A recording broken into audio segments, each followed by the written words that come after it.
చంటి ఏం చదువుకున్నావు చంటి నువ్వు? నేను చెప్పా ప్లీజ్. నేను 10th క్లాస్ 20 times పాస్ అయినా. అమ్మా మరి ఉత్తగా చెప్తున్నావు. నిజం నిజంగానా? ఒట్టు నిజం. ఒట్టు. అబద్ధాలు ఆడితే మనకు సంవత్సరం అంతా అబద్ధాలే ఆడుతావు. లే నీ మీదే ఒట్టు. నేనెందుకు మధ్యలో? నిజం.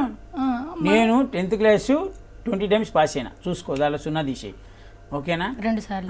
డిగ్రీ ఏం చేసిన? డిస్కంటిన్యూ చేసిన.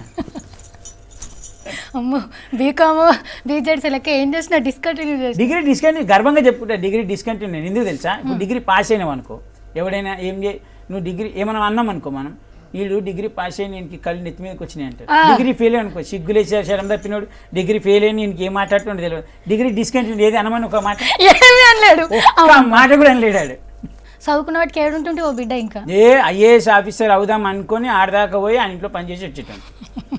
ఎప్పుడైనా అంటే నేను ఫస్ట్ ఆఫ్ ఆల్ ఎప్పుడు ఇది చదువుకోవాలి ఇంత చదువుకోవాలని ఎప్పుడు చెప్పుకోలే.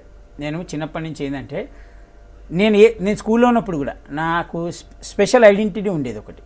నేను క్లాస్లో ఉన్నప్పుడు నా పేరు వినయ్ మోహను. వాళ్ళు అందరూ ఏమనేటోళ్ళు అంటే వినయ్ అంటే ఒక సపరేట్ ఐడెంటిటీ అనమాట. ఏ విషయంలో అయినా సరే. అంటే మనం అందరిలాగా ఏదో బుక్కులు చదువుకొని అట్లా ఉండేటోళ్ళం కాదు. అల్లరి చేసేటోడిని, వెనక బెంచ్లో కూర్చునేటోడిని. ఇంతంతే ఉన్నావు నేను. ఆయన వెనకకి ఎట్లా కూర్చొని పెడతారు? ఇంత ఉన్న వాళ్ళని ముంగట కదా కూర్చోబెట్టారు. కౌంటర్ చేసినావు కదా? లే అంటే లాస్ట్ బెంచ్ అంటే చేసినావు కదా, మనోభావాలు చేసినావు కదా నువ్వు.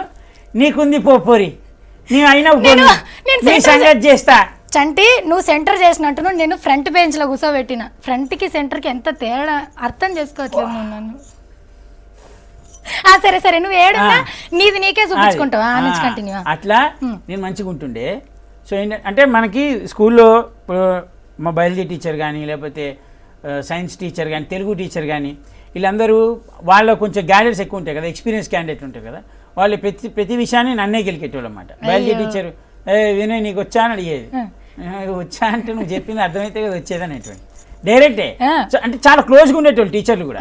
సో ఏంటంటే అట్లా మనకి స్కూల్లో ఒక సపరేట్ ఐడెంటిటీ, తర్వాత కాలేజ్కి వెళ్ళిన తర్వాత కాలేజ్లో కూడా సపరేట్ ఐడెంటిటీ. అట్లా రావడం వల్ల ఏంటంటే మనకు కొంచెం ఈ యాక్టింగ్ ఫీల్డ్ మీద వాటి మీద బాగా ఇంట్రెస్ట్ పెరిగింది.